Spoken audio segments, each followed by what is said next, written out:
guys, Tammy here from ReikiandYoga.com. I wanted to talk to you about one of my biggest pet peeves, and it basically has to do with the video that I created yesterday about how our thoughts basically end up creating our destiny. Our words are so powerful. In fact, they create our experience.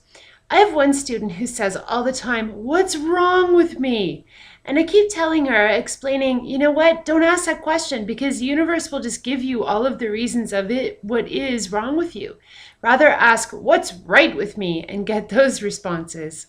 One of the things I wanted to talk about as far as words creating and thoughts creating our reality is if we sit back and really think about what it is that we are saying in our minds. What thoughts are you thinking? Have you stopped to listen to them recently?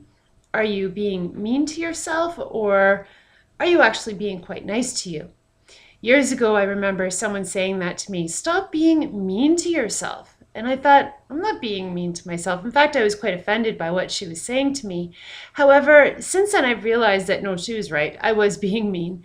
So here's one example of being mean, and one of the things that we would say to ourselves. How often have you said the word stupid when you're talking to yourself about yourself? "Oh, I've done such stupid things lately." Or, "If I wasn't being so stupid." Why would you say that? Would you say that to a small child? Okay, well, maybe somebody would. I'm sure all of us heard that at one point growing up. But, on average, we wouldn't say that to that child every single day for fear that it would affect their self-esteem. But why is it okay for us to say those kinds of things to ourselves? So what's another word we could use instead of calling ourselves stupid? My vote is silly. And I'll just read to you something that Zig Ziglar says about being silly. He says, "Most of us would be upset if we were accused of being silly, but the word silly comes from the Old English word selig, and its literal definition is to be blessed, happy, healthy, and prosperous." Zig definitely knew what he was talking about. So the next time that you go to call yourself stupid, remember that our words create our reality. The next time that you go to call yourself a bad word, including something just as simple as the word stupid, and reverse it, change it to the word silly.